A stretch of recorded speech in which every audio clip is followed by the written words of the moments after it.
सभी को नमस्ते और आप सबका स्वागत है आज की इस चर्चा में, जिसमें हम बात करेंगे हिंदू राष्ट्र पे। ये प्रश्न आपने मुझसे बहुत बार पूछा कि हिंदू राष्ट्र होना चाहिए या नहीं होना चाहिए, और मैंने कभी भी इसका एक स्पष्ट उत्तर नहीं दिया था।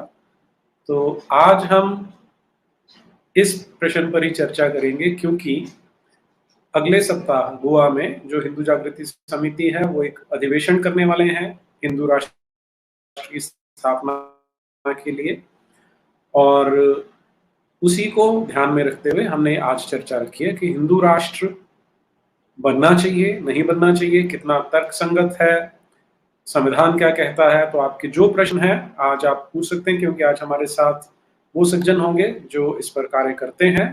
तो आपको जैसा भी प्रश्न आपके मन में आए आज आप इनसे पूछ पाएंगे। और उतनी देर लाइक शेयर सब्सक्राइब कर लें ताकि और लोग जुड़े, फिर हम इस चर्चा को आगे बढ़ाते हैं।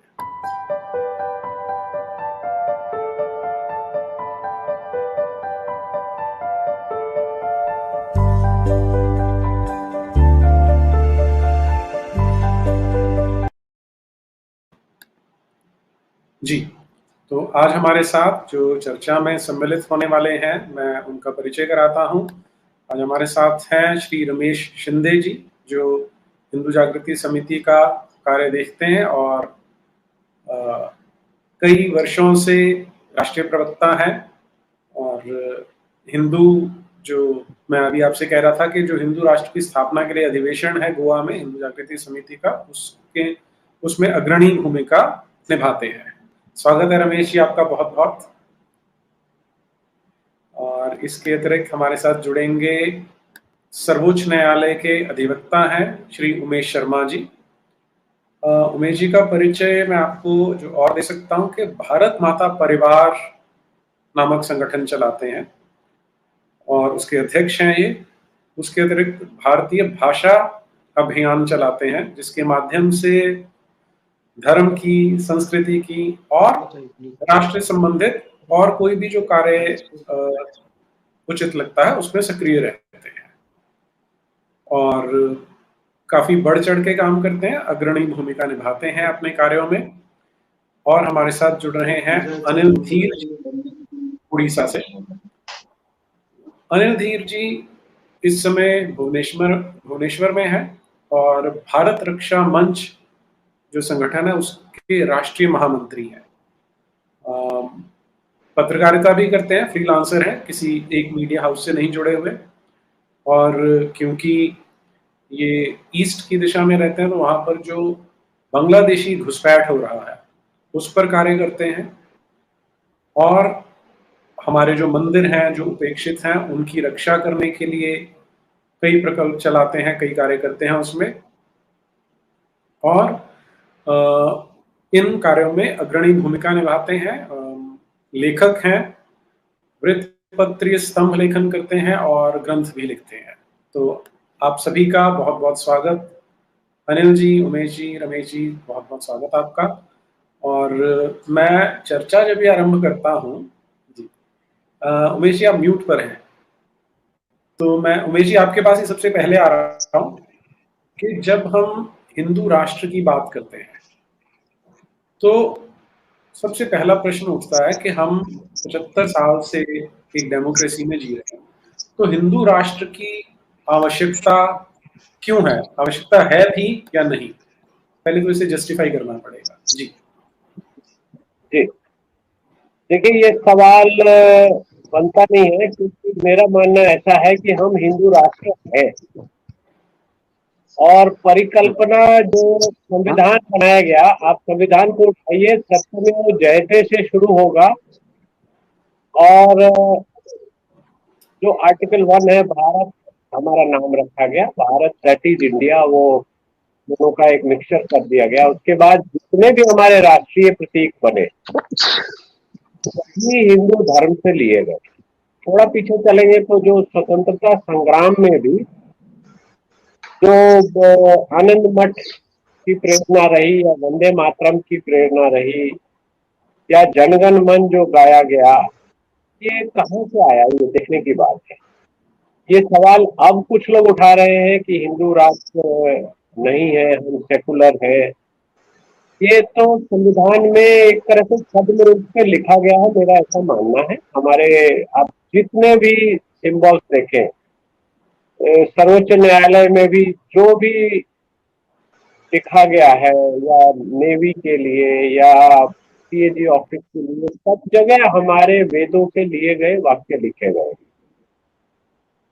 अब जब हमारा संविधान चल पड़ा, बन गया, तो फिर लोगों को लगा कि हमको सेकुलर होना है, और कुछ जो जो हिंदू धर्म विरोधी ताकतें थी उन्होंने ये सब किया है। और हम कानून व्यवस्था की बात करें तो मैं आज, क्योंकि मैं विधि क्षेत्र में काम करता हूँ, तो ये हमने अंग्रेजों का बनाया कानून ले लिया।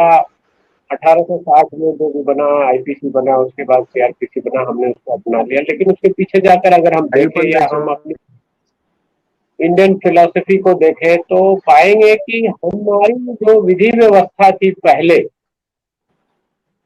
वो बहुत ही अच्छी थी, सुगठित थी।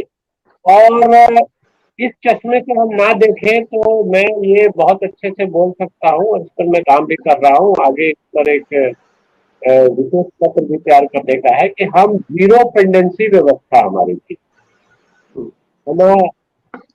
मैं सर्वोच्च न्यायालय में काम करता हूँ, तो मैं देखता हूँ कि हम यहाँ पे अपीलें या जो भी करते हैं, थर्ड लेयर या फोर्थ लेयर पे देखता हूँ कि वो छोटे से पार्टीशन का सूट है, या भाई भाई का सूट है, या किसी कंपनी ने यहाँ पे जमीन ली तो उसकी म्यूटेशन नहीं हुई। ये सब हमारा पहले ग्राम पंचायत के स्तर पर खत्म हो जाता था, बैठ के सुलझ जाता था, और हमारे साक्ष्य लेने की विधि भी अलग थी। अब की तरह नहीं थी कि आप उस रिकॉर्ड को समन कराएंगे। ये सब ब्रिटिशर्स हमारे पास, हमारे गले में डाल गए, मेरा ऐसा मानना है। उसकी आवश्यकता नहीं थी और हमको ढो रहे हैं। तो इसके अलावा भी जो हमारा राष्ट्र की संकल्प और जो इतिहासकारों ने अलग अलग से लिखा कि नेशनलिज्म का ग्रोथ ब्रिटिशर्स के अगेंस्ट हुआ, 1857 के बाद हुआ, ये सब एक कहानी है। भारत, आप आनंद मठ को पढ़िए, जो भी वहां पर लिखा गया है वो कम से कम 200 साल 300 साल पुरानी बातों का संदर्भ है। और उसको आप पढ़ेंगे तो लगेगा कि ये संकल्पना हमारे भारतवर्ष की कितनी अच्छी थी, कितनी सुडौल थी, कितने हम सक्षम थे उन चीजों को चलाने में उस तरह से। जी।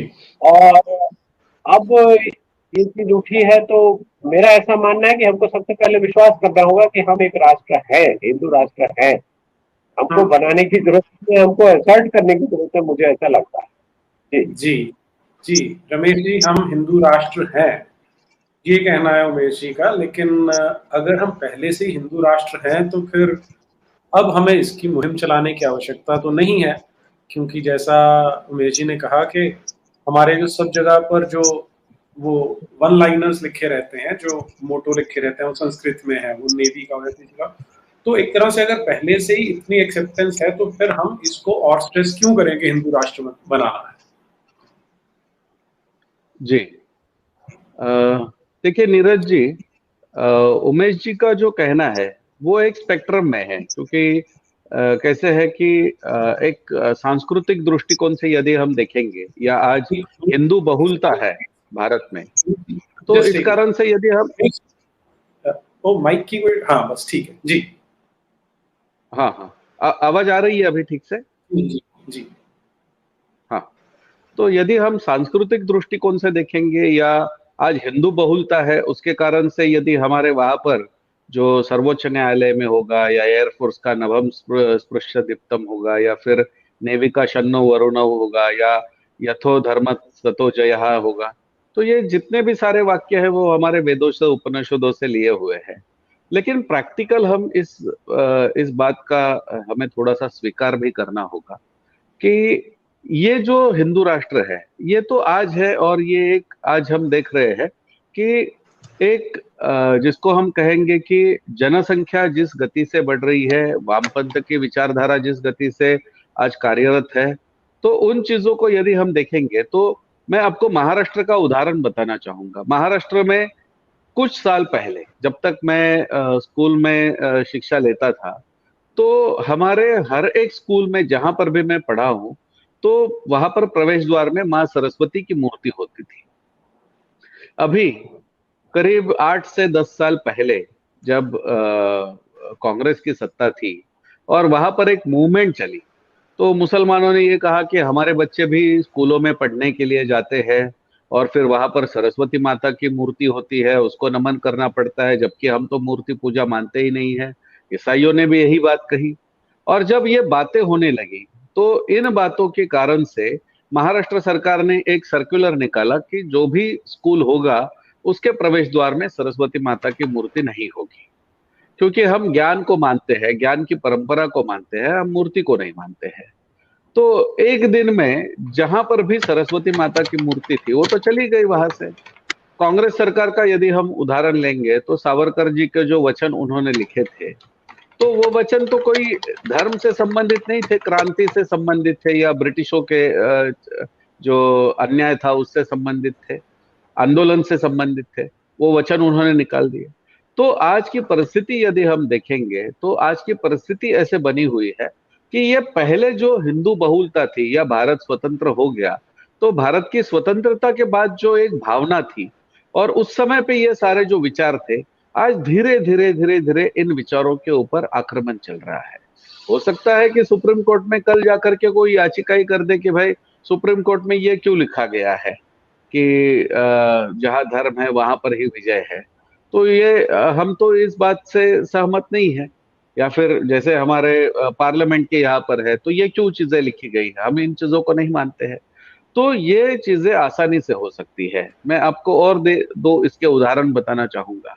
अब जैसे योगा डे का उदाहरण लीजिए। योगा डे जो है, योगा डे जापान में भी मनाया जाता है, जो बुद्धिस्ट बहुल देश है। इटली में भी मनाया जाता है वहां पर। और मुस्लिम देशों में भी कई सारे, अबू धाबी वगैरह सब जगह पर से वहां से फोटोज आते हैं, वीडियोज आते हैं, सब कुछ आते हैं। हमारे देश के मौलाना जो होते हैं वो सुपर मौलाना होते हैं, उनका सुपर इस्लाम होता है। वो कहते हैं कि नहीं नहीं, ये तो फिर इसमें तो सूर्य भगवान की पूजा होती है और फिर हम तो सूर्य भगवान को नहीं मानते हैं और फिर हमारे लिए ये क्यों है, हम नहीं मनाएंगे। तो मुसलमान बच्चे या मदरसा में योगा डे नहीं होता है या वहां पर नहीं मनाया जाता है। तो इन बातों को यदि हम देखेंगे तो ये शनै शनै जिस प्रकार से ये आघात हो रहे हैं या जिस प्रकार से ये षड्यंत्र पूर्वक इन सब चीजों को, या हिंदू विचारधारा जहां पर भी दिखती है तो उसको किसी ना किसी मार्ग से ये गलत है, इसको निकालना होगा, ऐसी जो एक मानसिकता का निर्माण किया जा रहा है, या ये सेक्युलरिज्म के आड़े है। मैं आपको महाराष्ट्र का उदाहरण और एक बार बताना चाहूंगा। अभी हाल ही में जो पुलिस कमिश्नर थे, उन्होंने एक नोटिफिकेशन निकाला कि पुलिस स्टेशन के अंदर किसी भी जगह पर मंदिर नहीं होनी चाहिए या वहां पर पूजा नहीं होनी चाहिए। इसमें अब सेक्युलरिज्म में ये कहा लिखा है कि आप आपका धर्म नहीं पालन कर सकते हैं। आप निर्णय लेते हुए सरकार जो है वो धर्म का पक्ष नहीं ले सकती। इस दौरान हम सेक्युलरिज्म का अर्थ मानते हैं, लेकिन आपको ही सेक्युलर बना दिया, आपने धर्म का पालन ही नहीं करना है।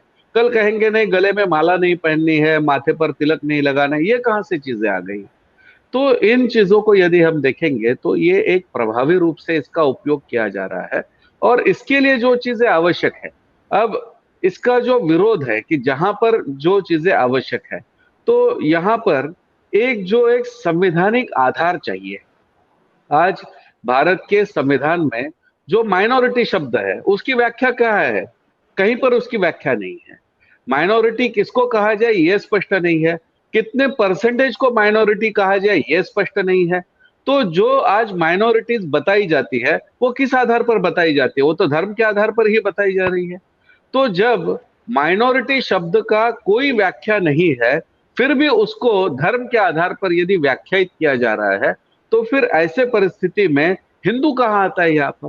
हिंदू तो माइनॉरिटी है ही नहीं। लक्षद्वीप में 1% है, माइनॉरिटी नहीं है वो। कश्मीर में वो 23-24% है, फिर भी माइनॉरिटी नहीं है, फिर भी मेजोरिटी बना हुआ है। नागालैंड में 2-3% है, फिर भी मेजोरिटी बना हुआ है।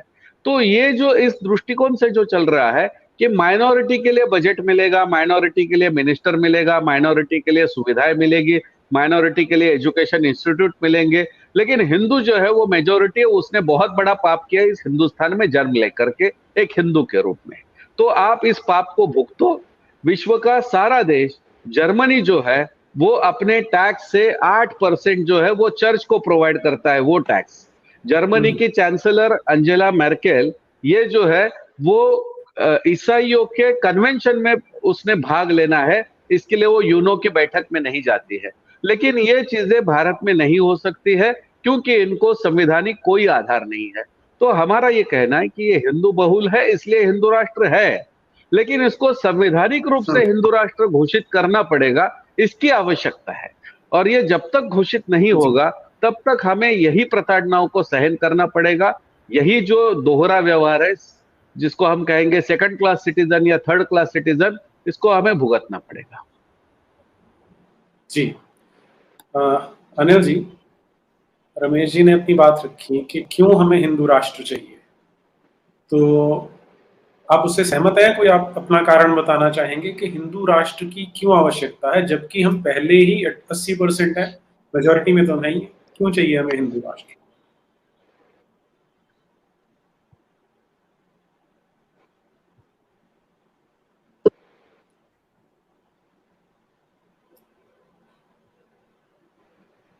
मेरे से है प्रश्न? जी अनिल जी। मुझसे पूछा गया है? जी अनिल जी।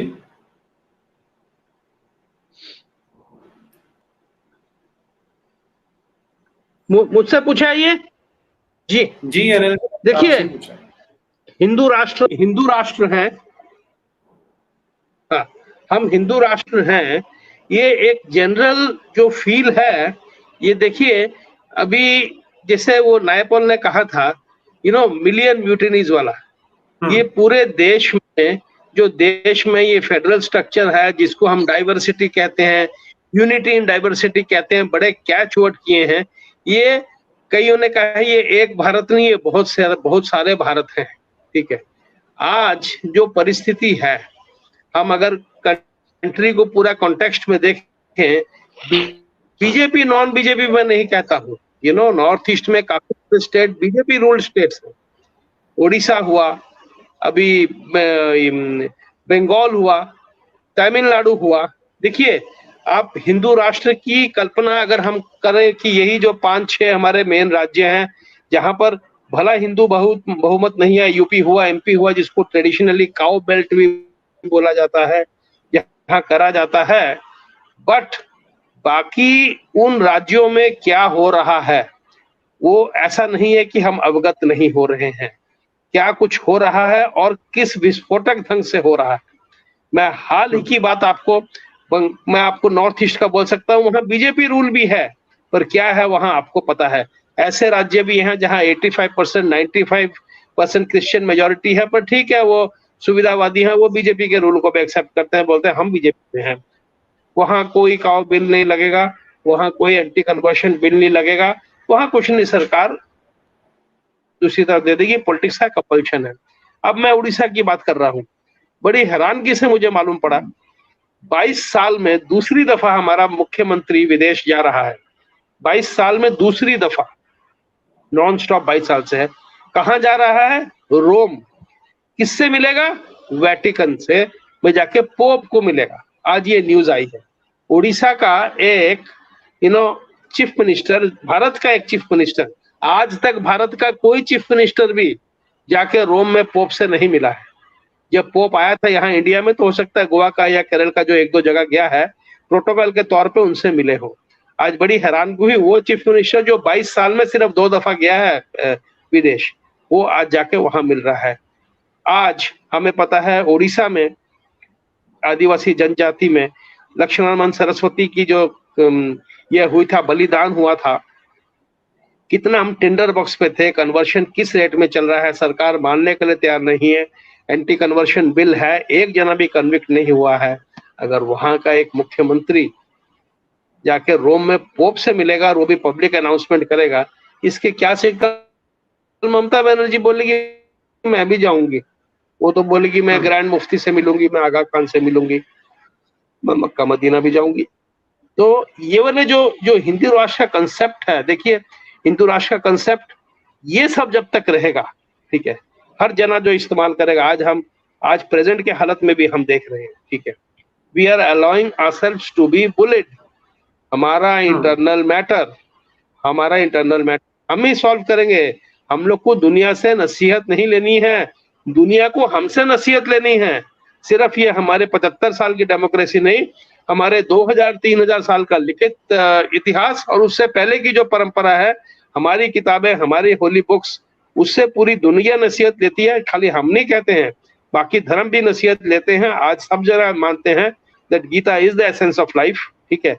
किस तरह हो रहा है, उसके बाद आज अगर कोई इंस्टेंस होता है, हिंदू राष्ट्र एक बैड वर्ड बन गया है, ठीक है, मुझे नहीं मालूम मतलब क्या एक हिंदू राष्ट्र को जिस तरह इसको भी एक टोटलिटेरिज्म, रेडिकलिज्म, एक्सट्रीमिज्म इस हक पे, और इसके लिए कुछ हद तक कुछ हमारे भी ऐसे, मैं हिंदूवादी तो नहीं कहूंगा, मैं बोल सकता हूँ ज्यादा उस तक है, वो ज्यादा मतलब दे गो ओवरबोर्ड, ज्यादा एक्साइटमेंट में कुछ ऐसा कर सकते हैं। बट एक ऐसा समय आएगा, और उस समय आ भी गया है आज की डेट में, जब मैं हिंदू राष्ट्र की बात सिर्फ भारत की, ये जो अखंड भारत के कंसेप्ट में नहीं कर रहा हूं, it will even go across.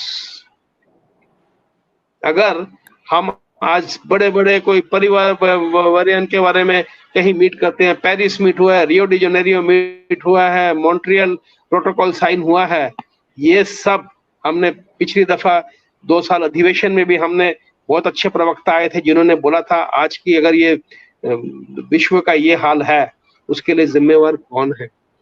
हम क्लाइमेट चेंज की बात करते हैं, हम डिफॉरेस्टेशन की बात करते हैं, हम अपना पूरा एंडेंजर्ड स्पीसीज की बात करते हैं, उसका बड़ी साफ स्पष्टता में किया गया था। हिंदुइज्म में ये सब नहीं था, इट वाज नॉलेज। मैंने जैसे आपको भी फिर कहा, उड़ीसा के संदर्भ में मैं, क्योंकि एक मॉडल ले सकते हैं हम, ठीक है, 62 हमारे पास जनजातियां हैं, 62 ट्राइब्स उड़ीसा में है, जिसमें से 32 है PGT, primitive group of tribes, यानी तकरीबन आदि मानव तो नहीं पर बहुत ही प्रिमिटिव, जिनकी कोई लेख लेखा नहीं है, नोमैडिक हैं, इधर से उधर घूमते हैं, जा पर एक जगह नहीं करते, फार्मिंग नहीं करते हैं।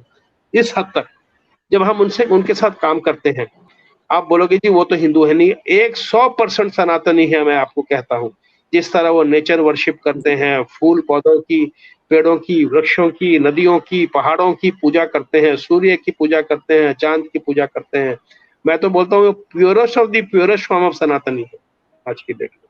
किस तरह उनका ब्रदरहुड फीलिंग कैसे रहता है, ये सब चीजों से हम लोग को ज्यादा, हमको भी नहीं सारे विश्व को सीखना पड़ेगा, मैं ये बोलूंगा। पर हिंदू राष्ट्र की तरफ अगर आज की डेट में we are our own enemies, हम ही अपने दुश्मन हैं। जो बड़ी दफा हमें ऐसे लगा है ये हिंदू राष्ट्र की बात, ये 20 साल पहले, 25 साल पहले, ठीक है, जब हमारा नया इमर्जेंट कंट्री था, उस टाइम ये बात, आज जब ये बात जरूरत, it is the need of the hour, जब हम उठाया जाता है तो इसे it's like a bad word, ठीक है। ये ऐसे ऐसे छोटे छोटे इंस्टेंस हमने बड़ा चढ़ा के इसको मैनिपुलेट करके उसको ये एक्सटर्नलेट करके उसको बड़ा करना, और एक खुद को लिए बैड पिक्चर। तो मैं यही कहूंगा एंड ऑफ द डे में लक्ष्य तो हिंदू राष्ट्र का है। अगर खाली भारत नहीं, अगर मानवता को भी बचाना है एक्सट्रीम रेडिकलिज्म से, मैं खाली इंडिया की बात नहीं कर रहा हूँ, आप देख रहे हैं यूरोप में क्या हो रहा है, आप देख रहे हैं बाकी देशों में क्या हो रहा है। कोई बंदूक लेके जब उसकी इच्छा हुई 36 आदमी को मार देता है, स्कूल के बच्चों को मार देता है, ऐसे ही काम हो रहे हैं। यही होगा, ये जो विपरीत बुद्धि है, ये ऐसे ही, मैं अधर्मी भी नहीं बोलूंगा, कोई भी, इनका कोई धर्म नहीं होता जो रेडिकलिज्म, इस चीज को रास्ता अगर दिखाना है हम ही लोग को दिखाना है जी। और हाँ, और यही भारत ही अनिल जी, इस क्वेश्चन में मैं आपके पास आऊंगा। इससे पहले, क्योंकि हम एक संवैधानिक परिकल्पना की बात कर रहे हैं, तो मैं उमेश जी के पास चलता हूं कि अगर हम हिंदू राष्ट्र की बात कर रहे हैं तो क्या वो एक सेक्युलर कॉन्स्टिट्यूशन के अगेंस्ट नहीं जाता है? जी उमेश जी। सबसे पहले हमको सेक्युलर शब्द का अर्थ समझना होगा। और जैसा अभी रमेश जी ने कहा कि हमारी जो सांस्कृतिक विरासत है, धार्मिक है, और उसी से देश बनता है।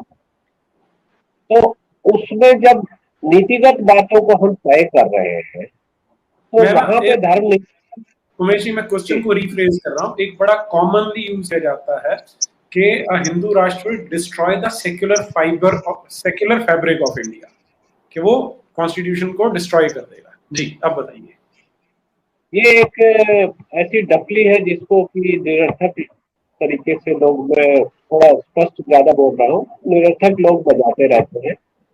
सेकुलर फैब्रिक और ये सब चीजें ऐसे जार्गन है जिसका कोई मतलब नहीं बचा है। जब हमारा देश विभाजित होकर कुछ लोग जिनको धर्म के आधार पर जाना था चले गए, तो ये एक हिंदू राष्ट्र यहाँ बचा। हाँ, जैसा रमेश जी ने अभी बताया, तो राष्ट्र में क्षय तो हो रहा है और उनको चिन्हित करना होगा, उनको रोकना होगा, उनको निकालना होगा।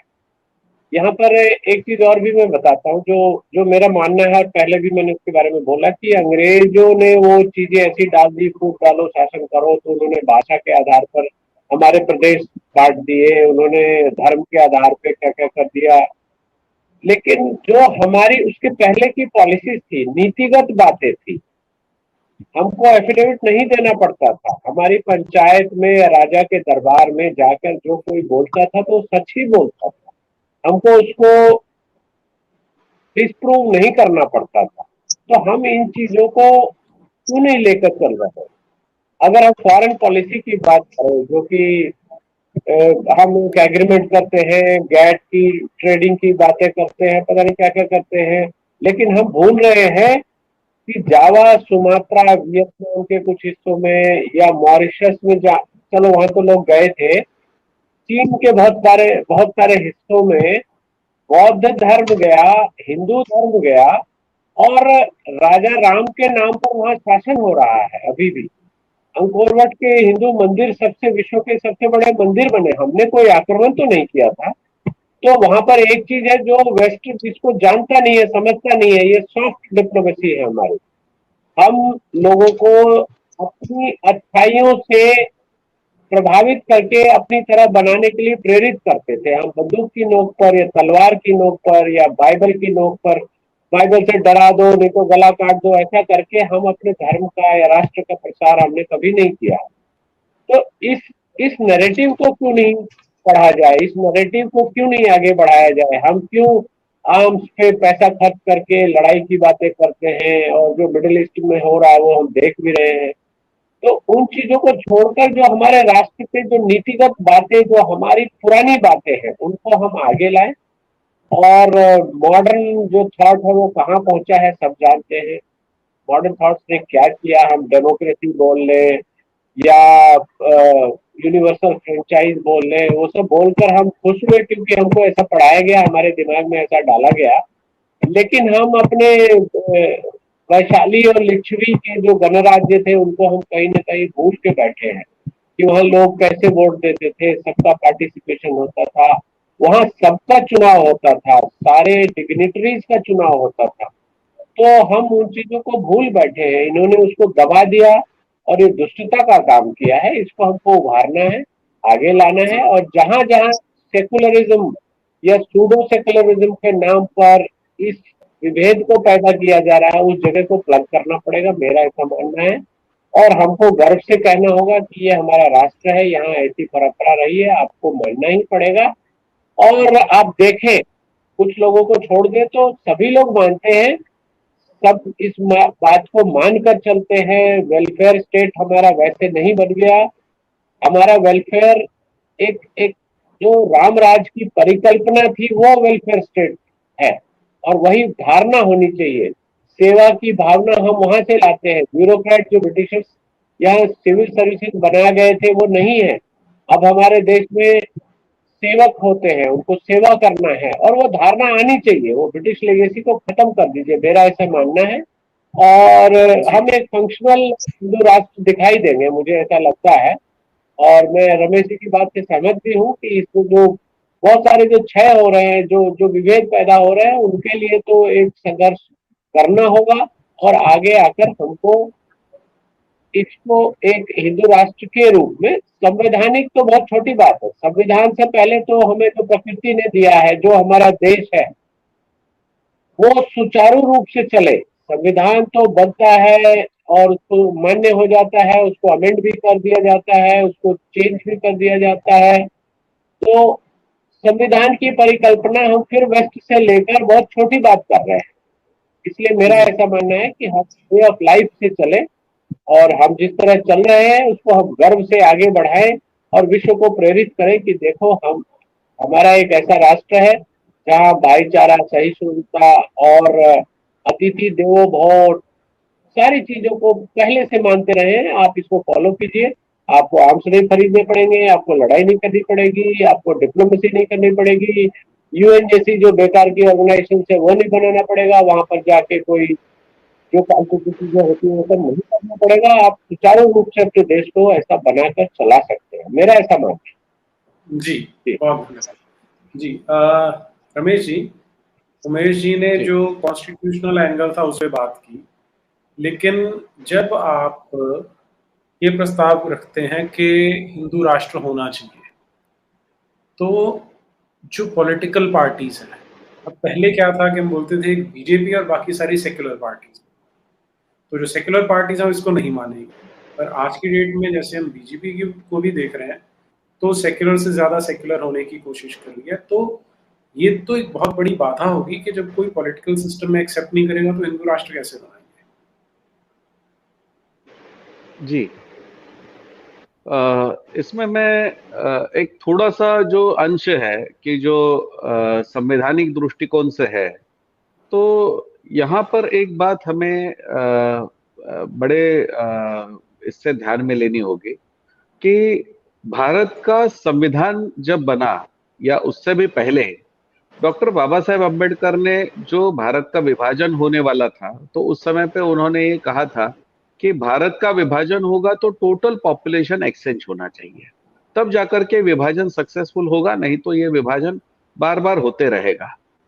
उस समय पे इस बात को नहीं माना गया और फिर जो है वो आज हम जितनी सारी समस्याएं हैं, या कश्मीर से हमारे ही भाई जो है वो वहां से निकल चुके हैं, ये सारी चीजें आज हम हमारे स्वतंत्र भारत में 75 वर्षों में अनुभव कर रहे हैं।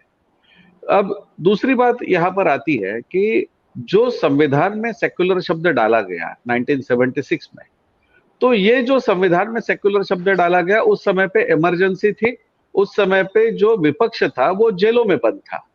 जब संविधान के अनुसार कोई कार्य ही नहीं हो रहा था, पार्लियामेंट नहीं चालू थी, या वहां पर कोई जो बिल ला करके जो आर्टिकल 368 के अंडर जो एक संविधान में जो बदलाव करने का प्रस्ताव लाना चाहिए, उसको पास करना चाहिए, तो हुआ ही नहीं कहीं पर। और इंदिरा गांधी उस समय पे डिक्टेटरशिप के जैसे काम कर रही थी, उन्होंने कहा कि नहीं, सोशलिस्ट और सेकुलर दो वर्ड हम प्रेम्बल में ऐड कर देंगे, और वो प्रेम्बल में ऐड हो गया। उसके बाकी जो चीजें हैं उसके बारे में मैंने दो तीन चीजों के बारे में अभी मैंने आपसे कहा, लेकिन यहाँ पर जो है एक पिछले 60 वर्षों में जैसे हम कहेंगे, तो एक हिंदू मानस जो था वो इन सब चीजों को मान करके चलता था कि जो भी चल रहा है वो ठीक चल रहा है, या जो है वो थोड़े बहुत कहीं पर टेररिस्ट है, कहीं थोड़ा बहुत कहीं पर संघर्ष होता है,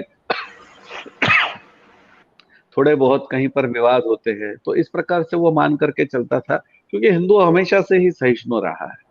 लेकिन आज जो जिस परिस्थिति में, जैसे आज लोगों के बीच में ये सारी चीजें आ रही है, जो उपलाव जो एक दिखाई दे रहा है, या हिंदुओं के ऊपर बार बार जो अत्याचार करने के कारण एक आज जो हिंदू है वो उसके विरोध में खड़े होने की जो चाह रख रहा है, या खड़े होने का प्रयास भी कर रहा है कई सारी जगह पर, तो ये जो है ये मानसिकता पूरी तरीके से अलग है। इसको आज हमें वास्तविकता में देखना पड़ेगा। और जैसे हम कहेंगे कि ठीक है, बीजेपी जो है वो एक राजनीतिक दल है, उसको अपने अपने हित या इस दृष्टिकोण से अपने अपने पॉलिसीज है वो सब तय करती है या वो चलाती है यहाँ पर। लेकिन इसका दूसरा पहलू हमें भूलना नहीं चाहिए कि जो कांग्रेस पार्टी इससे पहले सुप्रीम कोर्ट में एफिडेविट देकर के ये कहती थी कि प्रभु श्री राम हुए ही नहीं है, ये तो काल्पनिक इतिहास है, उसी कांग्रेस पार्टी के नेता आज उनको हिंदुओं के मत की अपेक्षा रख करके अयोध्या में जाकर के माथा टेकना पड़ रहा है। वो कुंभ में जा रहे हैं, वो माथे पर तिलक लगा रहे हैं, वो कह रहे हैं कि हम तो कौल गोत्र के जो है वो ब्राह्मण है, हमें दत्तात्रेय। हम जनेऊ पहनते हैं यहाँ पर, या जिसको हम कहेंगे कि या दत्तात्रेय गोत्र के हम ब्राह्मण हैं, कौल ब्राह्मण है। या कम्युनिस्ट पार्टी जो एक समय पे उनके ट्रांसपोर्ट मिनिस्टर ने बंगाल में एक दुर्गा पूजा के पंडाल में केवल प्रवेश किया था, वहां पर जाकर के दर्शन लिया था, तो उन्होंने उस ट्रांसपोर्ट मिनिस्टर को अपने पद से इस्तीफा देने के लिए या उसको पद छोड़ने के लिए वहां पर मजबूर किया था। वही कम्युनिस्ट पार्टी आज बंगाल में दुर्गा पूजा का आयोजन कर रही है। तो ये एक ऐसे है कि ये एक हिंदू मानस जो जागरूक हो रहा है, संगठित हो रहा है। वैसे भी हिंदू जो है वो मेजॉरिटी में आज भी है, बहुत सारी जगह पर है, लेकिन आज इस दृष्टिकोण से ये सारी चीजें जो है वो सामने आ रही है। तो मुझे ऐसे लगता नहीं है कि ये छोटी मोटी चीजें होती रहती है या बदलाव भी होता रहता है, लेकिन जो हिंदू मानस या हिंदू विचार जो आज जागरूक हो रहा है, तो उसके कारण से बहुत सारी चीजें जो है वो भविष्य में बदल सकती है। और यही एक माध्यम है, इसी के लिए तो हम काम कर रहे हैं कि जो आज बहुत सारी समस्या है, लव जिहाद है, गो हत्या हो रही है, धर्म परिवर्तन हो रहा है, जिहादी आतंकवाद है, लैंड जिहाद है, ऐसे बहुत सारी समस्या है। तो इन समस्याओं का उत्तर कोई तो एक होना चाहिए, और ये यही है कि यदि ये संवैधानिक रूप से हिंदू राष्ट्र होता है, भारत के हिंदू राष्ट्र को यदि संवैधानिक स्तर पर कोई आधार दिया जाता है, प्रोटेक्शन दिया जाता है। आज भी आप इंग्लैंड का देखिए, इंग्लैंड तो खुद को अपने आप को सेक्युलर कहता है, लेकिन वहां पर जो अपर हाउस इंग्लैंड का है, जहां पर 23 आर्च बिशप्स वहां पर बैठते हैं, जिनको लॉर्ड बिशप्स ये कहा जाता है, तो वहां पर, और बिशप ऑफ कैंटरबरी जो है वो उनका हेड होता है। तो ये अपर हाउस जो है, अपर हाउस के सदस्यों में वहां पर 23 बिशप जाकर के अपर हाउस में बैठ करके पार्लियामेंट्री वर्क देखते हैं, और वहां पर चर्च के विरुद्ध या ईसाइयत के विरुद्ध कोई भी कानून पारित नहीं होगा, ये उनका वहां पर दायित्व होता है। जब ये सब करके भी तो इंग्लैंड अपने आप को सेक्युलर कहता है, तो फिर भारत की या भारत के हिंदू की सुरक्षितता, भारत के भगवद गीता की सुरक्षा, भारत के रामायण की सुरक्षा, ये सारे जो धर्म ग्रंथ है, ये सारी जो चीजें हैं, क्या ये किसी विशिष्ट किसी समाज के हित की बात कर रही है, या विशिष्ट किसी समाज को प्राथमिकता देकर के बात कर रही है? ऐसे कहीं पर भी नहीं लिखा हुआ है उसके अंदर। तो ये जो है, ये एक वैल्यू बेस्ड जो है, ये एक नीति बेस्ड जो हमारी परंपरा है, तो इन बातों को यदि हम ध्यान में रखेंगे, तो मुझे ऐसे लगता नहीं है कि हिंदुओं की इस जागरूकता को, हिंदुओं के इस विचार को, हिंदुओं के इस भविष्य में जो संगठन के रूप से यदि ये तैयार होगा, तो इसे कोई भी पॉलिटिकल पार्टी, मैं बीजेपी का इसके अंदर नाम नहीं लेना चाहूंगा, बीजेपी छोड़ करके भी कोई भी पॉलिटिकल पार्टी ये अपने आप को हिंदू के विचार से दूर नहीं रख सकती है। उनको इसके बारे में अवश्य ही विचार करना पड़ेगा, और ये जो विचार होगा, आज कई सारे जो ये अलग अलग बातें कह रहे हैं, कल तक तो जो वहां पर जो वो एक उत्तर प्रदेश के वो अग्रवाल जो थे, जिन्होंने पार्लियामेंट में प्रभु श्री राम के बारे में भद्दी भद्दी बातें की थी, आज वो वही बीजेपी में जाकर के राम नाम जो है वो गा रहे हैं। तो ये पॉलिटिकल मजबूरियां है इनकी। तो इसलिए पॉलिटिकल जो पार्टी होती है, उसकी बातों के आधार पर धर्म का विचार नहीं होता है, हिंदू मानस का विचार नहीं होता है। कई सारी चीजें ऐसी कि जो बीजेपी के निर्णय है लेकिन हिंदू समाज को मान्य नहीं है। कई सारी चीजें ऐसे हैं कि जो बीजेपी ने किए हैं, लेकिन उनको वो आज सीए का एक्ट उन्होंने लागू किया, क्या वो नोटिफिकेशन निकाल पाए, क्या वो सूचनाएं निकाल पाए? तो जब तक माइनॉरिटी से डर डर के रहेंगे, तब तक ये सारी चीजें चलेगी, और उस कारण से हिंदू जो है वो अधिक ज्यादा जागरूक होगा, अधिक ज्यादा संगठित होगा। और यही बातें हैं कि जो भारत को, मुझे लगता है कि निश्चित रूप से हिंदू राष्ट्र के दिशा में लेके जाएगी। जी जी अनिल जी, जब हिंदू राष्ट्र की मांग करते हैं, अब एक छोटा सा फ्रिंज ग्रुप है जो पंजाब में खालिस्तान की मांग करता है, तो वो खालिस्तान की मांग में और आपके हिंदू राष्ट्र की मांग में एक जैसी नहीं है।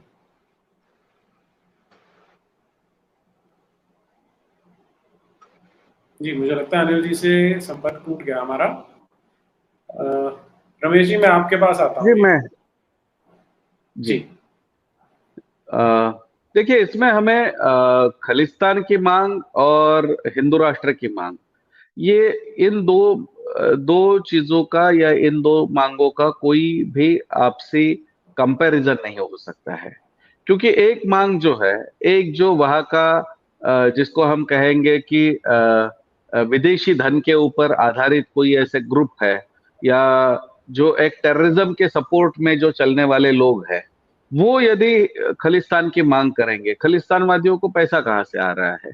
खालिस्तानवादी जो मूवमेंट चला रहे हैं, तो उनका जो मूवमेंट का जो पूरा कैंपेन है, वो कौन तय कर रहा है? तो ये सारे लोगों के सामने है कि जो आज ईसाइयत वहां पर बढ़ रही है, तो इनका कहीं ना कहीं तो वहां पर हाथ है।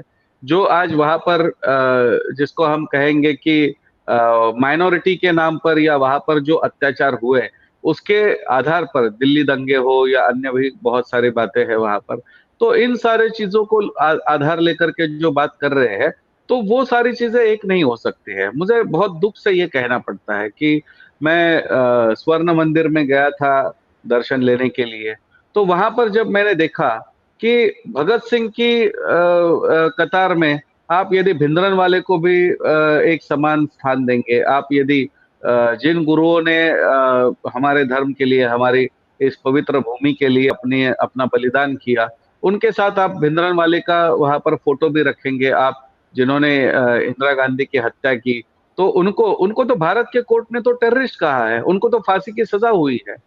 तो जो लोग टेररिस्ट है, जो लोग टेररिस्ट मानसिकता से ये सारी चीजें करना चाहते हैं, तो उनकी मांग और हिंदू राष्ट्र की मांग तो एक हो ही नहीं सकती है। क्योंकि हिंदू राष्ट्र की जो मांग है, ये यहाँ का मूलभूत अंग है। ये भारत जो है, ये विभाजन के बाद जब पाकिस्तान जो मेजॉरिटी हो गया, तो वहां पर जो इस्लामिक राष्ट्र हो गया, तो ये नेचुरल लेवल पर भारत हिंदू राष्ट्र होना चाहिए था। दूसरी बात यह है कि भारत की संस्कृति जो है, आप विश्व बंधुत्व की संकल्पना ले लीजिए, या आप हमारा जो कुर्वन्तो विश्वम आर्यम ले लीजिए, ऐसे कई सारे हमारे जो विचार है, वो विश्व की बात करते हैं। हम कहीं पर भी अपनी संकुचित मानसिकता का दर्शन नहीं करते हैं। तो इन बातों को यदि हम देखेंगे, तो ये कुछ गुट जो है, ये गुट जो टेररिस्ट सपोर्टेड है, इनको सारा जो धन या ड्रग्स के आज जितना बड़ा व्यापार वहां पर चल रहा है, ये सारा तो पाकिस्तान सपोर्टेड है।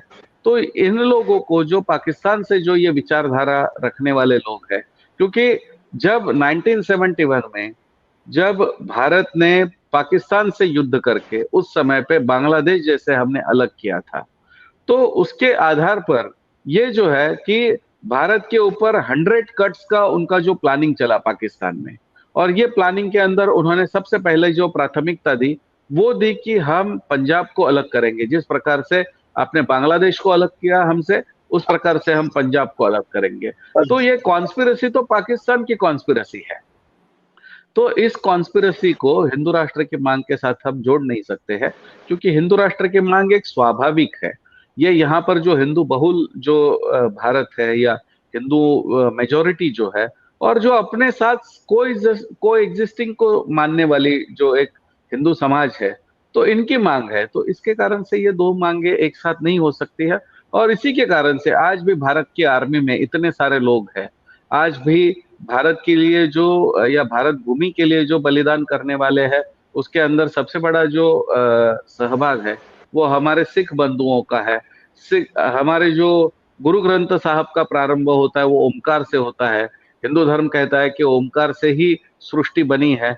तो ये जो हमारा एक परिवार है, एक जो विचार है, इस बात को यदि हम सामने ला करके रखेंगे, तो ये खालिस्तानवादी जो है, या जो एक पाकिस्तान की सपोर्ट में या कनाडा की सपोर्ट में ये जो एक मूवमेंट चला रहे हैं, तो लोगों के सामने एक्सपोज हो जाएंगे सारे। जी जी अनिल जी,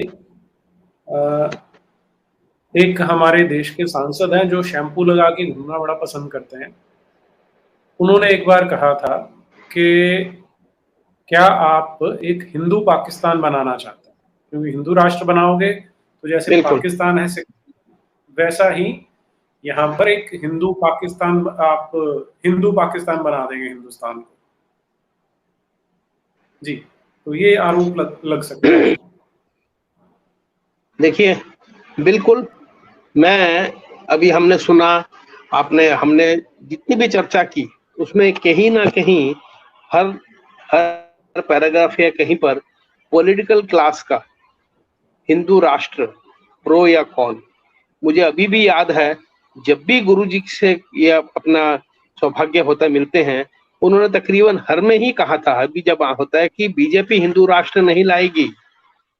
मैं ये कहूंगा कि संभव एक तरह की हमें उम्मीद है कि हमको पॉलिटिकल सिस्टम लाके नहीं देगा, पर इसका स्मूदन करेगा। ये जो अभी हम पिछले 8 साल में भी देख चुके हैं, ये सच नहीं है। मुझे हमेशा याद आता है गुरुजी के वो वाक्य जो उन्होंने कहा था, क्या बीजेपी लाएगा हिंदू राष्ट्र? नहीं, आज की डेट में पॉलिटिकल पार्टी कोई भी हिंदू राष्ट्र नहीं लाएगी। पॉलिटिकल पार्टी कोई भी हो, वो बीजेपी हो। आपने जैसे अभी रमेश जी ने कहा, देखिए कांग्रेस का ट्रांसफॉर्मेशन कैसे हो गया, they are holier than the BJP.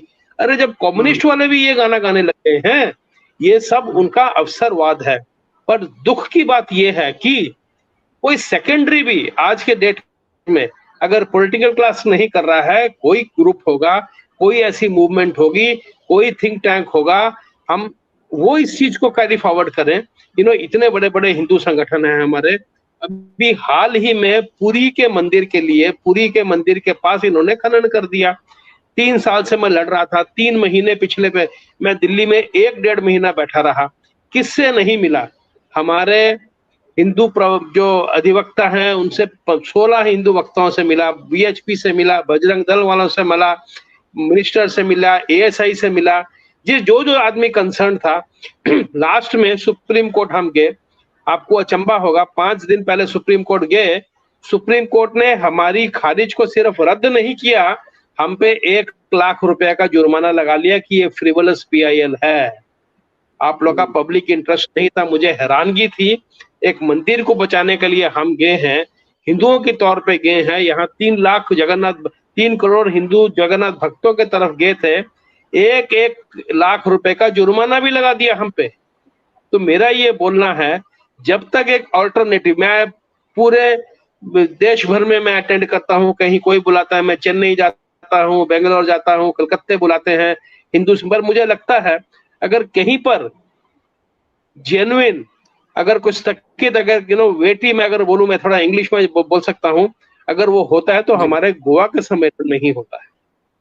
जो भी आते हैं वहां, जो भी वहां पर हमारे जो वार्तालाप होती है, वो 4 दिन की हो, 6 दिन की हो, हर जगह। अब ये खाली लिप सर्विस से नहीं हो। पॉलिटिकल क्लास को तो भूल जाइए।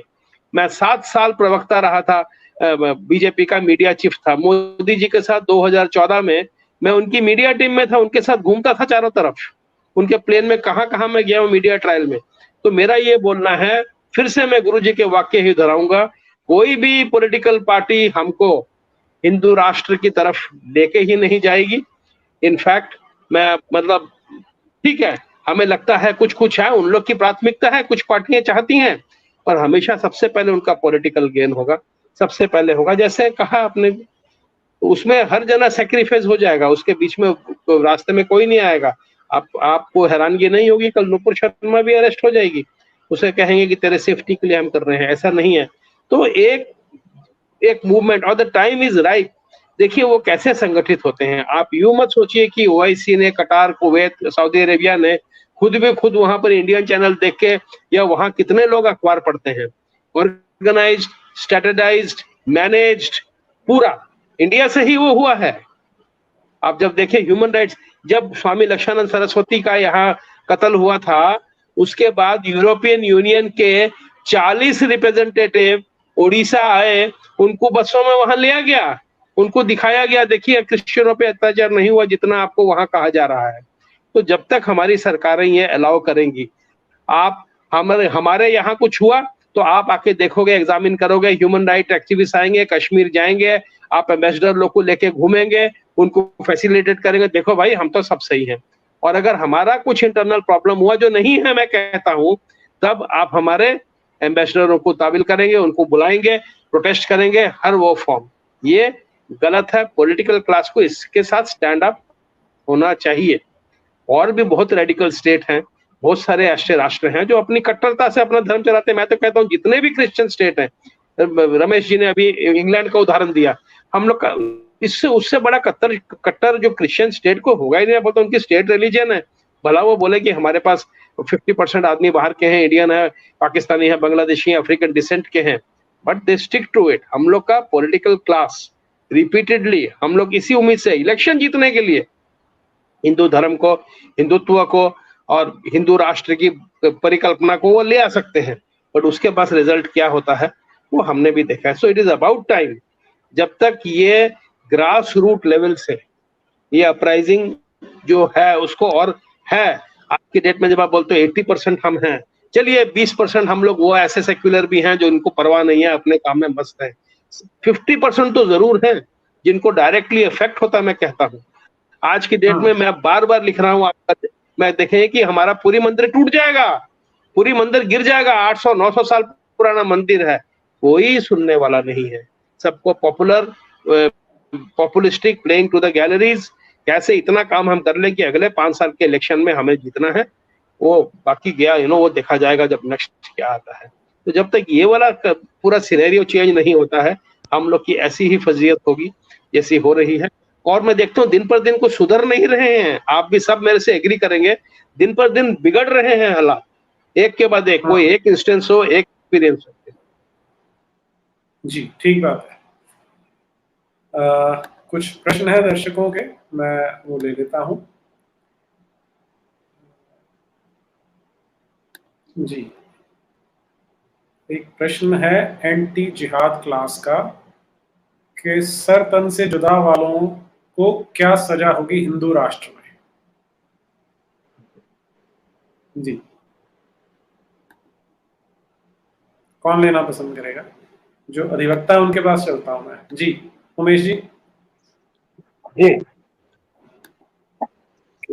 एक बार तो बोलिए क्या लिखा है, मैं पढ़ूंगा। सर तन से जुदा वालों को क्या सजा होगी हिंदू राष्ट्र में?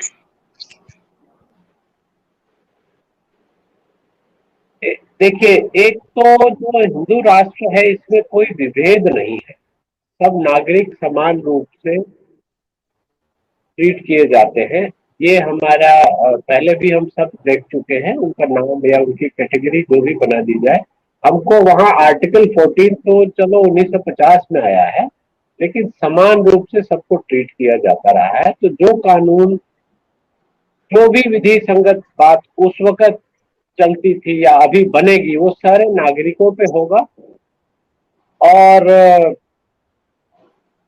जैसा कि मृत्यु दंड जो पहले से चलता रहा है, मृत्यु की सजा मृत्यु दंड ही रहेगी। और जहाँ तक मुझे लगता है कि किसी धर्म विशेष को इसमें टारगेट नहीं किया जाएगा या नहीं किया जाता रहा है, ये हम सब आप जानते हैं। इसलिए ये तो तय है, मृत्यु दंड की सजा मृत्यु दंड ही रहेगी। अगर आपने किसी का जान दिया है तो राज्य को अधिकार है कि आपको मृत्यु दंड दिया जाए। हालांकि ऐसा हुआ पहले भी हमने देखा है, पढ़ा है कि उनको राज्य से निष्कासित कर दिया जाता था और बहुत सारे अधिकारों से वंचित कर दिया जा सकता है। तो ये उसके फैक्ट्स सर्कमस्टांसेस पे ही ये सजा रहेगी, जैसा ये मेरा मानना है। अभी ये एक बहुत ही हाइपोथेटिकल सिचुएशन है, लेकिन फिर भी मैं एक जनरल कॉमन सेंस के आधार से जवाब दे रहा हूँ। जी जी ओके, नेक्स्ट है 2023 Sanatan time will come very soon when every true Hindu will get united for Hindu Rashtra. जी, ये प्रश्न नहीं है तो उनकी स्टेटमेंट है। Next please. लिसनर जी, आपका सदस्य बनने के लिए बहुत बहुत आभार। जस्टिस फॉर हिंदूज, जब तक M&C रहेगा भारत में, there is no way to get Hindu Rashtra. इसका उत्तर अभी उमेश जी ने दिया है कि किसी को टारगेट नहीं बनाया जाएगा, पीसफुल कोएग्जिस्टेंस हो सकती है तो उसे बना के रखा जाएगा। ज्योति रंजन पात्रा जी, assume if we made this Hindu Rashtra and later Hindu becomes minority, what will happen then? Hypothetical question, please share your thoughts. जी रमेश जी। हाँ जी, देखिए, ये जो संभावना जो है कि हिंदू अल्पसंख्यक बनेंगे तो हिंदू राष्ट्र कैसे होगा, तो ये इस विचारधारा को हमें वास्तविकता में इस दृष्टिकोण से विचार ही नहीं करना चाहिए। क्योंकि सबसे पहले तो हमें समझना चाहिए कि देखिए, देश की संकल्पना अलग होती है और राष्ट्र की संकल्पना अलग होती है। देश जो है वो दिशाओं से बनता है, सीमाओं से बनता है, और राष्ट्र जो है वो अपनी परंपरा, अपनी संस्कृति, अपने त्योहार, अपने धर्म ग्रंथ, अपने देवता, इन सब चीजों से राष्ट्र बनता है। इज़राइल के पास 2000 वर्ष तक भूमि नहीं थी, प्रैक्टिकल उनके पास राष्ट्र नहीं था, लेकिन मन में तो राष्ट्र था उनके अंदर जीवित। तो हम इन चीजों को क्यों भूल हाँ, जाते हैं? जब मन में हिंदू राष्ट्र मन में उनके राष्ट्र जीवित था, इसके लिए वो किसी भी हालत में उन्होंने प्रैक्टिकली मतलब वो उसको प्राप्त करवा के लिया, और उसके लिए आज भी संघर्ष कर रहे हैं वो। दुर्भाग्य हमारा ये है कि हमारे यहाँ पर इतने सारे क्रांतिकारियों ने बलिदान किए, या जितनी सारी संघर्ष की बातें हुई, इतना सारा, आप वो चाहे अल्लाउद्दीन खिलजी के आक्रमण में किया गया हमारे हिंदू बहनों का जोहार हो, या मंदिरों का विध्वंस हो, या उसके लिए जिन हमारे पंडितों ने बलिदान किया है, ऐसे कई सारे चीजें हैं कि जहां पर हमारे सिख गुरुओं ने किया हुआ बलिदान हो, हमारे छत्रपति संभाजी महाराज जैसे जो महान योद्धा है कि जिन्होंने धर्म परिवर्तन नहीं स्वीकार किया, बलिदान करना स्वीकार किया।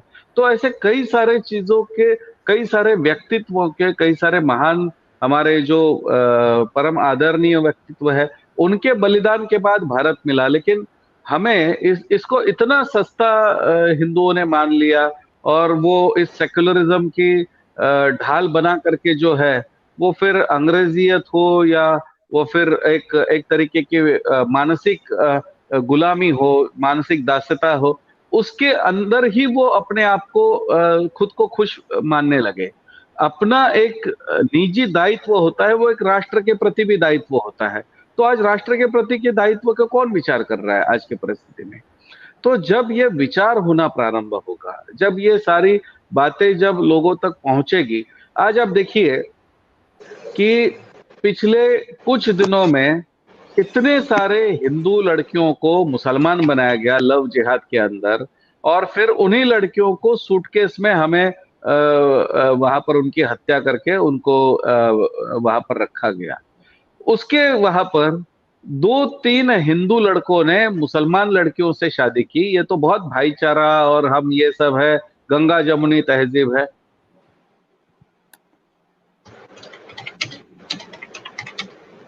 जी। रमेश जी, संपर्क टूट गया मुझे लगता है। इन सब चीजों को जी। इनकी ना कोई तुलना हो सकती है, ना कोई ये चीज ये समझ सकते हैं।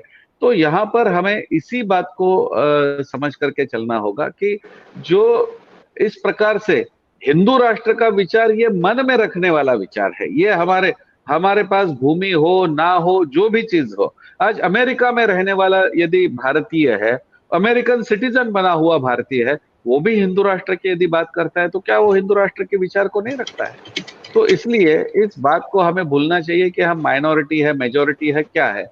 हमें अपनी बात को, जब मुसलमान इस देश में माइनॉरिटी और वो गजवाए हिंद का सपना रख रहा है, तो हिंदू माइनॉरिटी होकर के भी हिंदू राष्ट्र का विचार क्यों नहीं रख सकता है? तो इस कारण से हिंदू राष्ट्र के दृष्टि से जी जी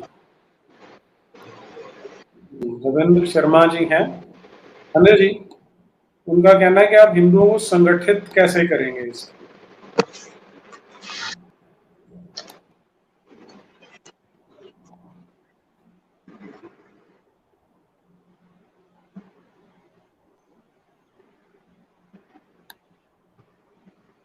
अनिल जी सुन पा रहे हैं?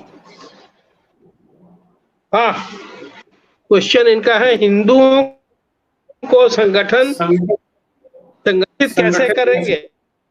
जी।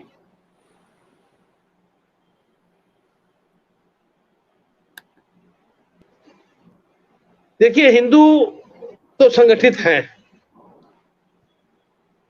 जितना भी कोई कुछ कह रहे, आज भी लोग जात पात ये ऊंच नीच की बात करते हैं, पर अगर हिंदू संगठित नहीं होते हैं, अगर नहीं होते आज तक, अगर वो उनका सनातनी विश्वास नहीं होता, तो पिछले 5 साल 5000 साल का इतिहास, जो हमारी सभ्यता, जो हमारे संस्कार, ये कभी भी इतने दिन स्थगित नहीं रहता, इतना अभी भी फर्म जो रहता है आज तक नहीं रहता। संगठित में काफी चीजें हैं। देखिए, ये संगठित ये है कि हर जने को अगर धर्मवीर, धर्म क्रांति, धर्म योद्धा, धर्म रक्षक बनना पड़ेगा।